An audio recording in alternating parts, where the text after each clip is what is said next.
Bonjour Corinne, Allô, Lynn. merci d'avoir accepté mon invitation. Merci à toi de me recevoir. Puis, ça me fait un plaisir de te recevoir là, dans mon coffre à outils RH pour mieux connecter. Donc, c'est des entretiens inspirants de gens qui sont leurs propres ressources humaines, prennent leur place et sèment l'espoir. Donc, à toi qui nous écoutes ou nous regardes en ce moment, je te souhaite la bienvenue. J'espère que le matériel va te rejoindre et permettre de faire un bout de plus dans ta vie.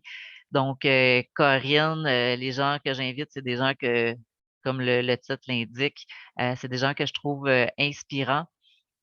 Puis, c'est tout le temps dans le but aussi de permettre à la personne qui se sent peut-être un petit peu perdue, qui veut avancer dans sa vie, puis qui ne sait pas quel chemin prendre, ben, peut-être offrir des pistes de solutions pour permettre d'aller plus loin, une pierre sur laquelle poser une dalle, puis se sentir un petit peu plus solide pour faire le prochain pas. Donc, c'est vraiment en toute humilité pour permettre d'avancer un petit peu plus. Ouais, alors un plaisir de faire un petit pas avec toi aujourd'hui. On se croirait dans une publicité, là, un petit pas pour l'homme, un grand pas pour l'humanité. Mais justement, ça, c'est tout nouveau, là, notre relation. On a fait un café virtuel la semaine passée, puis récemment, ben, je t'ai vu un petit peu plus dans les dernières publications, puis il y avait une publication là, que j'avais fait que c'était l'humanité que je porte. Puis tu sais, je te vois solidaire, puis dans ce qu'on a jasé aussi, là, j'ai vu que pour toi, l'humain occupe une place importante dans ta vie, là. Ouais, je dirais que l'humain est pas mal au cœur, au cœur de tout ce que je fais, au cœur autant de ma propre vie, mais je pense que ça fait toujours partie de moi depuis que je suis toute petite. Alors aujourd'hui, c'est peut-être juste un peu plus officiellement communiqué, autant que ça soit sur LinkedIn que dans mes interventions professionnelles, que dans ma vie personnelle. Hein, donc, comment cultiver notre propre humanité, puis aller à la rencontre de celle de l'autre. Ouais. La thématique que je te proposais d'explorer avec moi puis de partager, c'est se réapproprier sa vie. Puis juste avant de plonger dans ce sujet-là avec moi, est-ce que tu veux te présenter professionnellement, là? Bien sûr, bien sûr. Alors, Corinne Chrétien, moi, je suis aujourd'hui, j'ai le privilège de faire un métier que j'adore. Je suis coach et formatrice en entreprise, principalement dans deux sphères, c'est-à-dire tout le développement du leadership, mais aussi comment, au travers de tout ça, prendre soin de sa santé émotionnelle. Et donc, comment des fois réconcilier hein, un peu ces deux thématiques-là ou les faire vivre. Puis, ce qui est très, très en lien, hein, parce que quand on parle de développement du leadership, une des premières choses qui pop, hein, ou une des premières thématiques qui arrive, c'est comment apprendre à se connaître. Et donc, d'une certaine façon, comment apprendre à, soit s'approprier sa vie et ou se réapproprier hein, sa vie, comme on disait aujourd'hui. Donc, ça me fait plaisir de venir te rencontrer pour en jaser aujourd'hui, mais peut-être plus en tant que Corinne humaine que juste dans le cadre professionnel. Ouais. Puis à la fin dans le descriptif de l'épisode aussi, on va mettre les liens pour te joindre si quelqu'un voudrait juste entrer en communication avec toi pour lire tes publications, là, c'est une dose d'amour au quotidien, là, suivre ce que tu fais. Puis si quelqu'un voudrait aller en coaching plus loin avec toi, ben, il va avoir la chance en regardant le descriptif de l'épisode aussi. Bien sûr, on a tous besoin hein, de ces petites doses d'amour, Lynn. Oui, absolument. Surtout en ce moment où je sens que les gens ont la mèche un petit peu plus courte.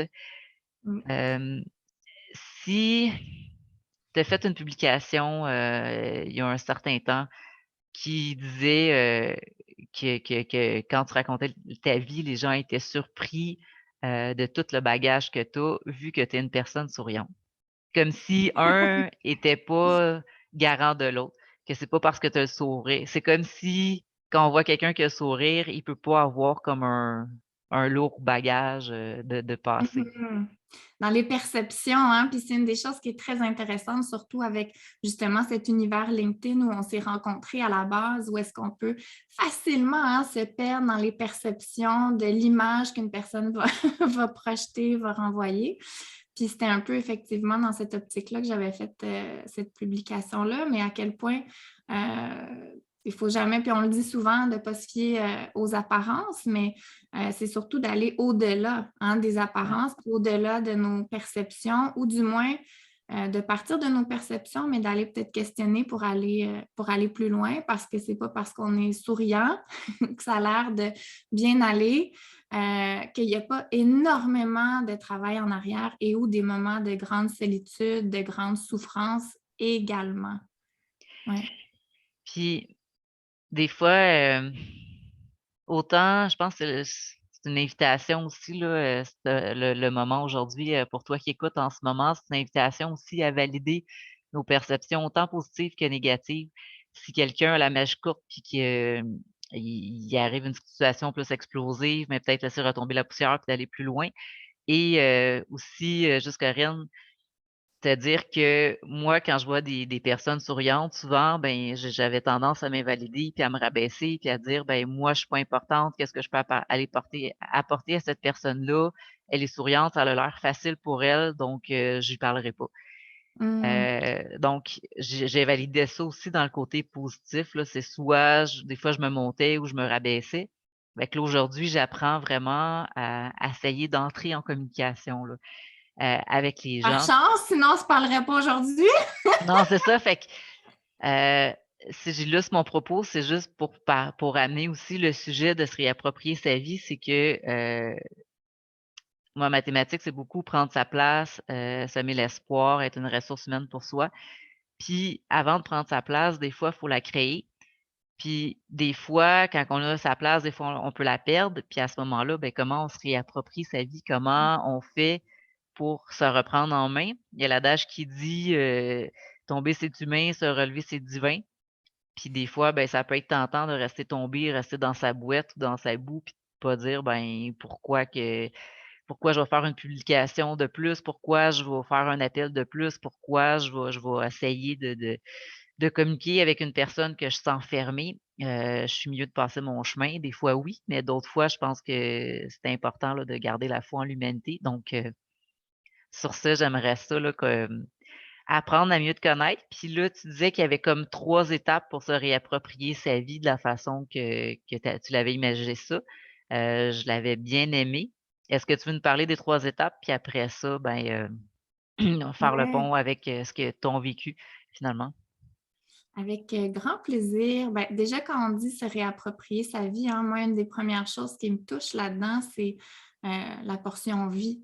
Hein, parce que déjà, c'est l'histoire de toute une vie, tant qu'à moi, de se réapproprier, que de retourner à la rencontre de soi, c'est quelque chose qu'on va faire tout au long de notre vie. Mais déjà, de réaliser qu'on est en vie, qu'on a ce privilège-là, pour moi, c'est quelque chose qui est comme peut-être une sous-première étape qui peut nous faire du bien, puis juste des fois de prendre une grande respiration, juste pour se le rappeler. Puis quand je disais, il y a peut-être 3 étapes, bon, j'ai fait ça simple, hein, parce qu'on pourrait sûrement décortiquer ça en 48 000 étapes, chapitres, pas en arrière, on recommence, on teste, on ajuste. Mais si on garde ça plus simple pour le temps qu'on a aujourd'hui, surtout, Ouais.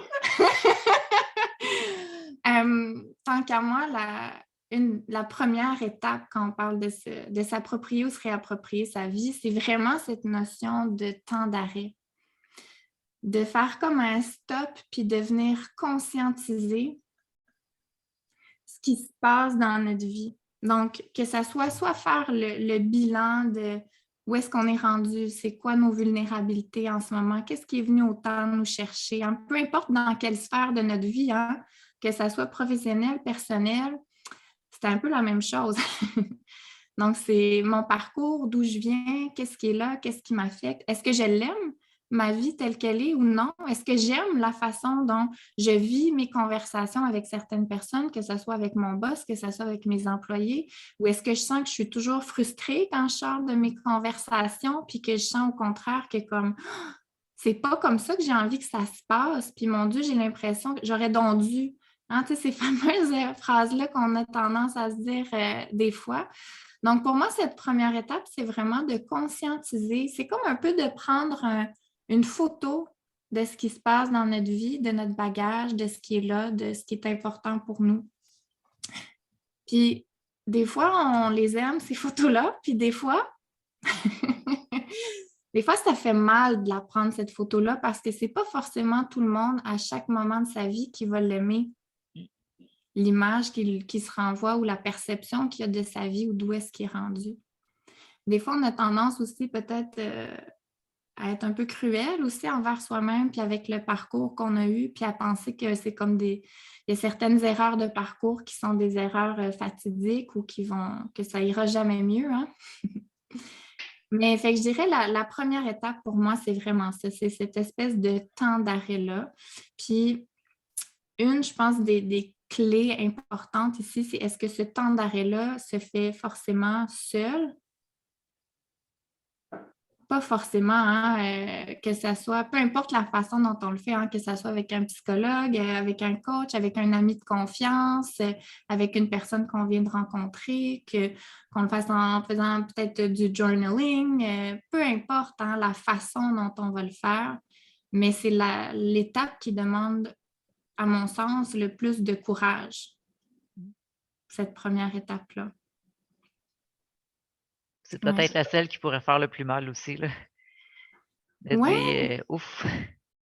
ben, à partir du moment où on n'est pas en paix, forcément, où on n'est pas en adéquation avec cette partie-là de notre parcours, de notre vie, de qui on est, ben, effectivement, ça peut peut-être être douloureux dans certaines, dans certaines sphères parce que ce qui vient avec cette question-là, si par exemple, on se ramène dans un cadre professionnel, j'imagine si tu es un professionnel, puis que tu te poses ces questions-là, puis tu te dis, ben moi, je l'aime pas, ma vie. Je l'aime pas, mon rôle. J'aime pas ce que je fais en ce moment. J'aime pas le professionnel que je renvoie. J'aime pas l'image que je renvoie aux autres.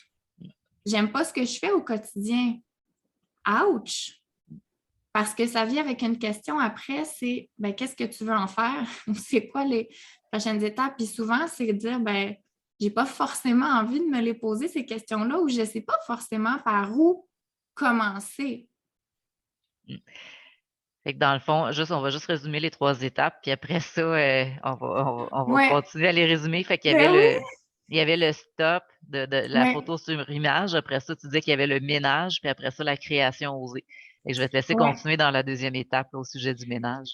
Le ménage, bon, moi, ceux qui me connaissent, je ne suis pas une grande fan du ménage. Par contre, il y a des moments où c'est quand même important de faire du ménage dans sa vie. Puis pour moi, c'est une fois qu'on a conscientisé tout ce qui se passe, c'est de dire, ben, si tu veux vraiment te réapproprier ta vie, c'est quoi le ménage que tu as besoin de faire? Est-ce qu'il y a des relations toxiques autour de toi? Hein, ça vient avec un certain ménage. Puis ça aussi, c'est impliquant des fois parce qu'il y a certaines personnes qui prenaient peut-être trop d'espace, mais qui ont un impact incroyable sur ton état d'esprit dans ta semaine ou qui t'empêchent d'avancer, hein, ou peu importe, mais de faire ce ménage-là, puis moi j'en ai fait du ménage dans les dernières années, on le sait comment ça peut être libérateur. Faire du ménage aussi, c'est pour moi, ça va du ménage dans peut-être certaines habitudes de vie qu'on a qui nous nuisent énormément. Hein, si par exemple, on n'a pas l'habitude de bien manger, d'être actif, il y a certaines aussi choses de dire, ben, il y a peut-être certaines habitudes que j'ai envie d'enlever de mon quotidien. On en parle souvent aussi ces temps-ci parce qu'on est en début d'année, là, fait que ça vient Mmh. souvent, ça c'est une thématique qui revient. Mais ça peut être aussi faire du ménage dans sa tête, hein? Faire du ménage dans la façon dont on parle de soi à soi, hein? C'est-à-dire ce fameux discours intérieur. Hein? Moi, je suis flabbergastée de voir à tous les jours, même juste de moi à moi, la cruauté sans frontières dont l'humain est capable de faire preuve à son propre égard. Mmh. C'est incroyable des fois de voir les cruautés qu'on est capable de s'adresser. Puis le cerveau, ben, il retient 3 fois plus le négatif que le positif aussi. Donc, c'est comme assez terrible de se dire l'impact qu'on peut avoir si on se dit ma semaine, ça va mal aller ou si on se dit je ne suis pas une bonne professionnelle. Hein, c'est quoi l'impact que ça va avoir dans nos conversations ou dans nos journées? Donc, du gros ménage, hein, un gros ménage de printemps en avance, là, c'est ça qu'on va faire aujourd'hui. Pour arriver à la troisième étape, est-ce que tu veux la résumer aussi au niveau de création osée? Oui, la troisième étape, pour moi, c'est vraiment l'espèce de mise en action. Hein. Tu parlais de création, mais se réapproprier sa vie, là, malheureusement, il n'y a pas un guide préécrit là, qui donne le checklist complet. Il y en existe plein, hein? Il y en a qui vont nous parler, il y en a d'autres que non, mais il y a une partie de co-création où est-ce que c'est de dire ben, toi, Lynn, versus moi, c'est pas les mêmes choses ou les mêmes actions qu'on a besoin de poser pour pouvoir se réapproprier sa vie. Hein? Donc, moi, par exemple, très concrètement dans ma vie, ça passe beaucoup, ces actions-là, par des actions qui sont quotidiennes. Hein? Donc, ça passe beaucoup par la rigueur, la discipline de moi, la chose qu'il ne faudrait pas m'enlever dans ma vie, c'est mes petites marches du matin. Tous les matins, je vais marcher 1 heure, mais c'est probablement l'élément dans toute ma vie qui m'aide le plus à rester connectée puis à me réapproprier un peu plus ou encore plus à chaque jour ma vie. Mais pour d'autres personnes, ça peut être un combo d'avoir des professionnels qui nous accompagnent, d'avoir des actions de justement, soit d'avoir une saine hygiène de vie, de poser certaines actions, d'aller à la rencontre de nouvelles personnes, d'oser peut-être amorcer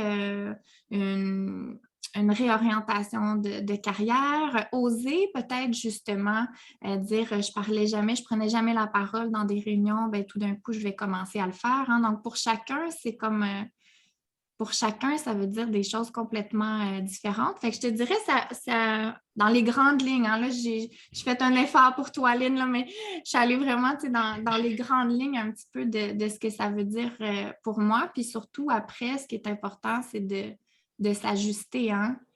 Parce qu'on vit dans un monde VUCA où tout va tellement vite et ça change vite que ce qui est important, c'est de toujours se reposer cette question-là de quoi j'ai besoin aujourd'hui concrètement. Parce qu'à chaque jour, ça peut changer, puis des fois, même d'une heure à l'autre, ça peut changer ce qu'on a de besoin. Ben, Ouais. justement, j'aimerais ça qu'on se replanifie une autre rencontre pour parler de s'adapter au rythme de soi à soi puis de soi à l'autre. Euh, Est-ce que tu voudrais, j'aimerais ça qu'on poursuive avec, parce que je sais que tu as un bon bagage de vie, donc avec ces trois étapes-là, est-ce que tu veux nous parler de ton vécu puis de comment tu les appliques dans ta vie, ces trois étapes-là? Bien sûr. Ben, écoute, une des choses qu'on avait parlé la dernière fois, il y a certains moments, il y a certaines parties de notre vie qui, des fois, sont plus faciles à se réapproprier que d'autres. Euh, Puis, il y a dans le contexte professionnel, dans le contexte personnel. Moi, la dernière fois, je t'avais parlé de quelque chose de très vulnérable dans ma vie ou de très proche de mon cœur. Puis, je peux t'en reparler un petit peu aujourd'hui.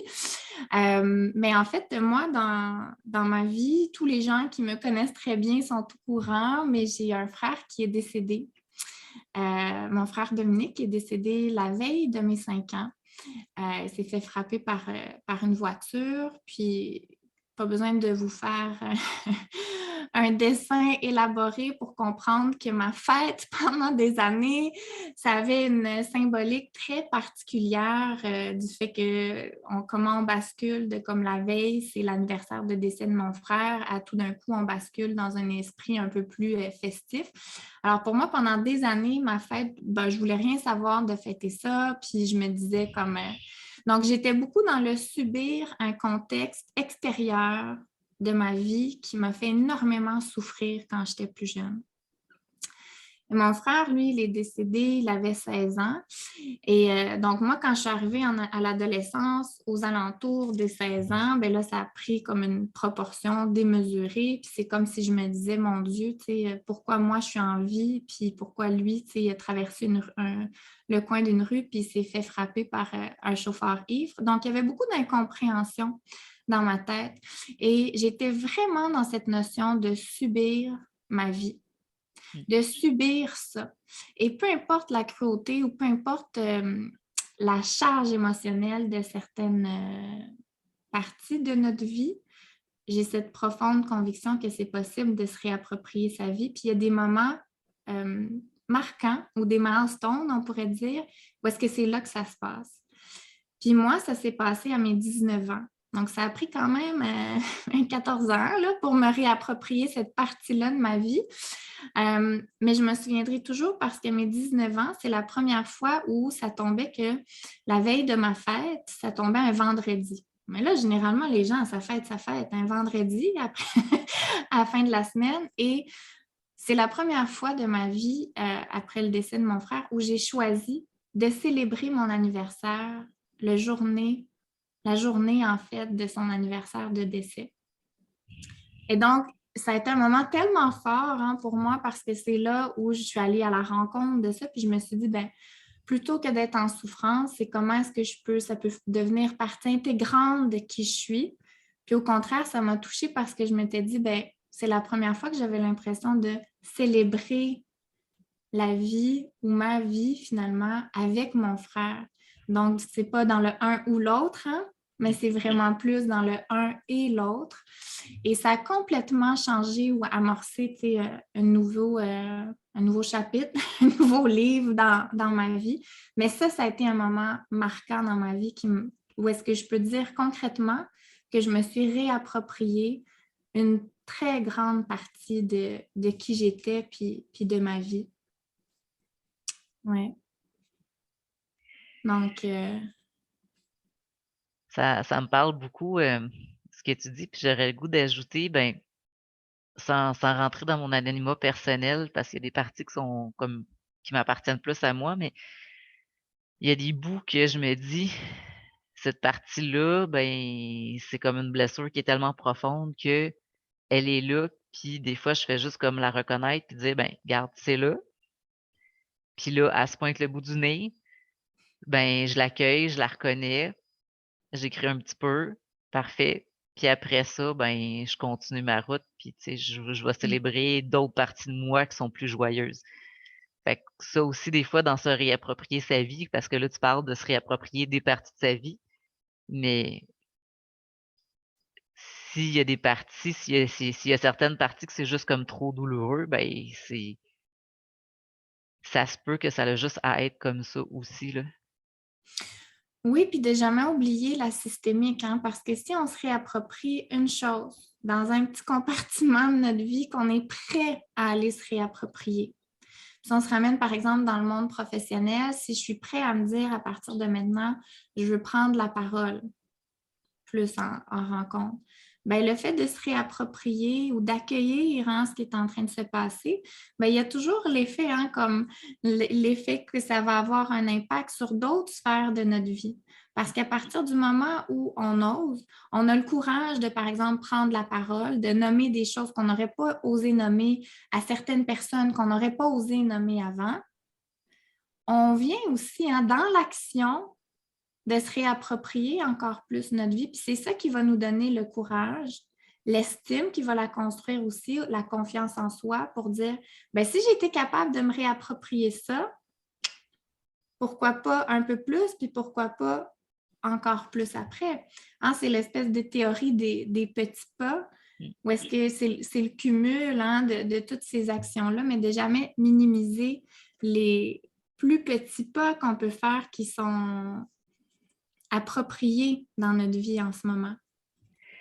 Puis ce que j'aime aussi, c'est les moments de transition avant de passer de «je suis pas capable de le faire» à «je suis capable de le faire», mais il y a comme plusieurs étapes. Fait que si le but, c'est de parler en public devant un groupe de gens, mais ça peut être déjà quand quelqu'un te demande ton avis, de commencer par dire, ben, en tout cas, quand c'est un plat ou si mettons d'aller au restaurant, est-ce que tu préfères manger, du chinois ou de la restauration rapide? Ben, si quelqu'un te demande ton avis, au lieu de juste dire: «Ben, comme toi, ça me dérange pas», mais de juste prendre le temps de s'affirmer avec des gens de confiance au début, ben, ça peut être déjà beaucoup, là. Ben, c'est des grandes victoires, ces petites victoires-là, parce que c'est comme ça qu'on en cumule des victoires. Puis ce que j'aime beaucoup dans ce que tu dis, c'est dans cette notion de saisir chaque opportunité. Puis, est-ce que je suis apte à aller voir chacune des opportunités qui sont dans mon quotidien, qui peuvent m'aider justement à me réapproprier un peu plus ma vie? Que ça soit de dire aujourd'hui, je vais mettre un chandail de couleur, puis je vais prendre la parole, que ça soit de dire justement, quand on a le droit d'aller au restaurant, bien, je vais choisir ce que j'ai vraiment envie de manger. Parce qu'à quelque part, c'est quand le meilleur moment pour se réapproprier sa vie? C'est maintenant.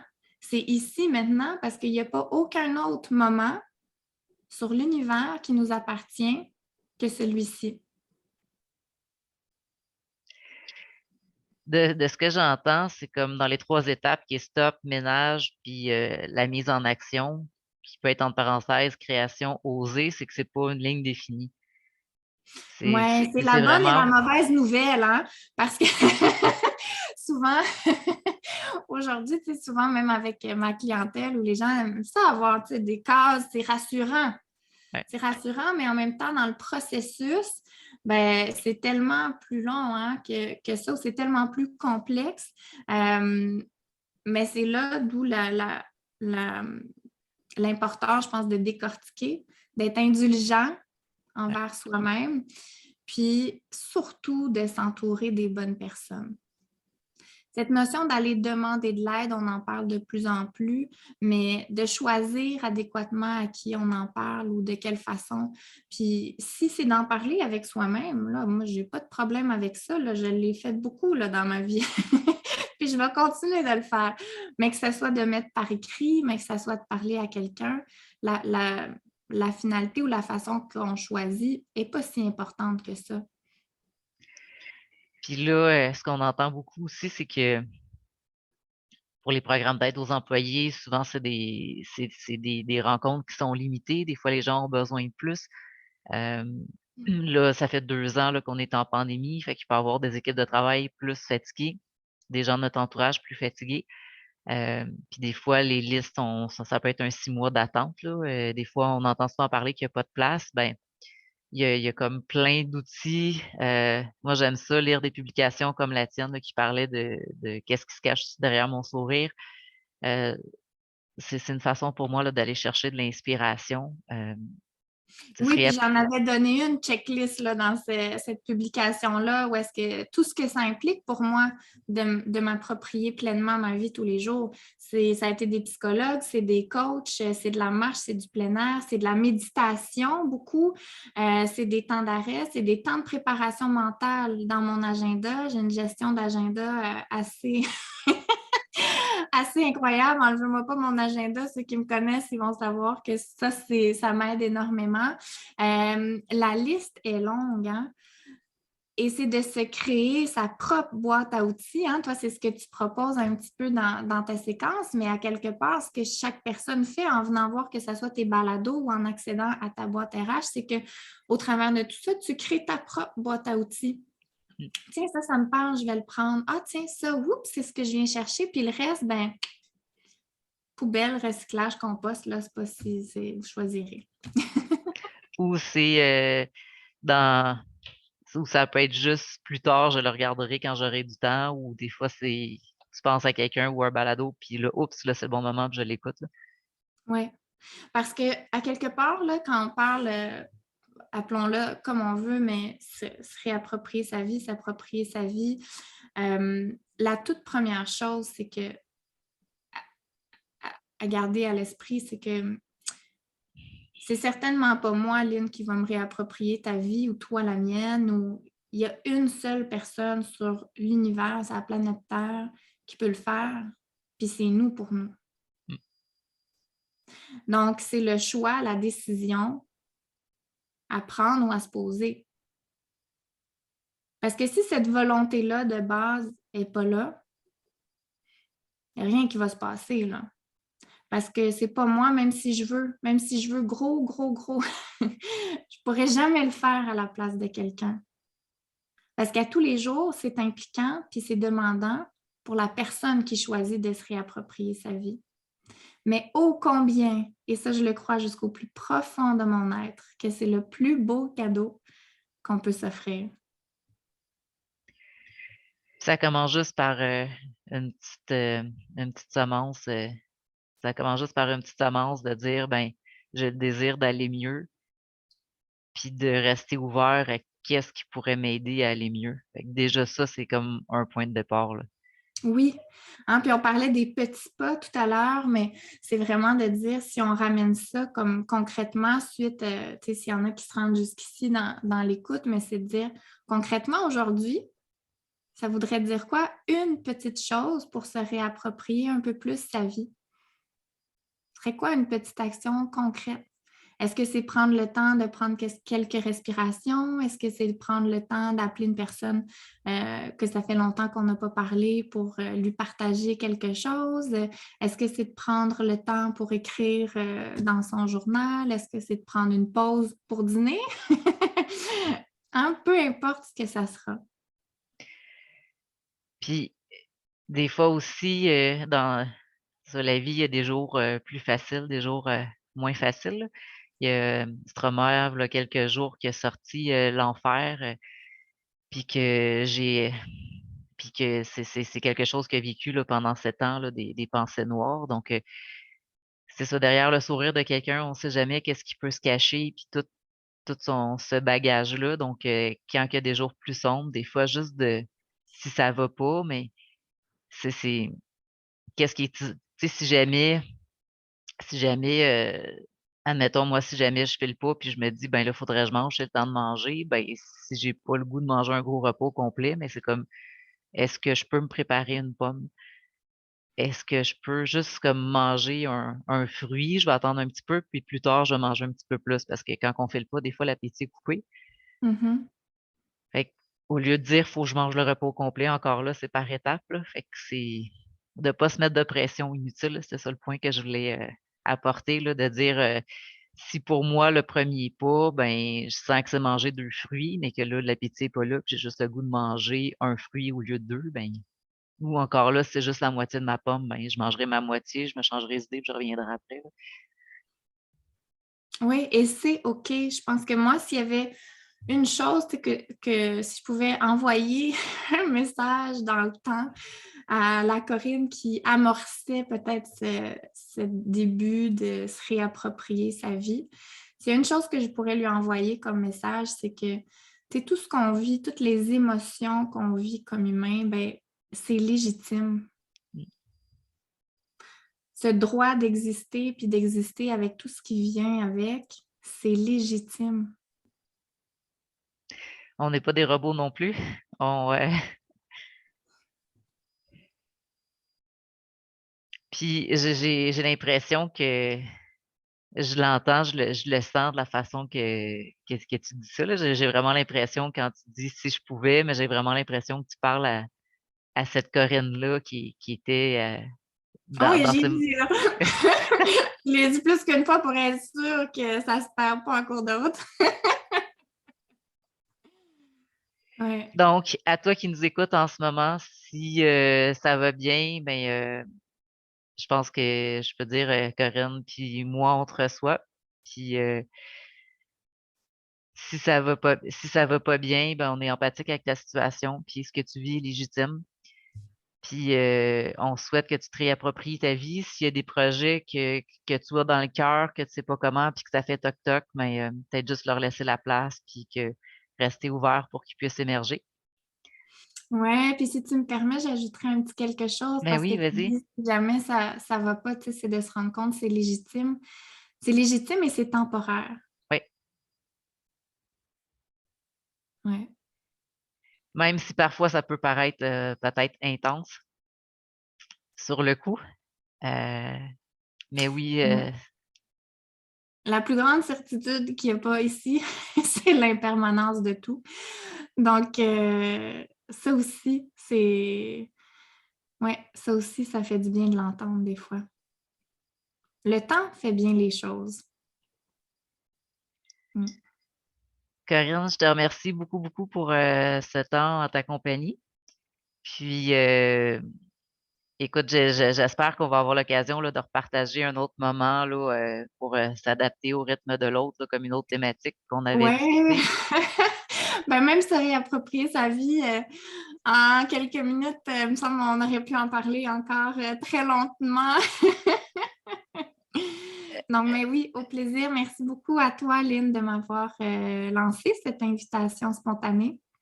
Et puis Ben, au plaisir d'avoir d'autres belles conversations riches d'espoir comme ça. Merci. c'est un plaisir. Puis merci à toi d'avoir été présent, qui écoute ou qui nous regarde pour le coffre à outils RH pour mieux connecter. Puis ben, si tu veux entrer en communication avec Corinne, euh, les moyens pour la joindre seront dans le descriptif de l'épisode. Donc, au revoir et à bientôt. Merci. Merci.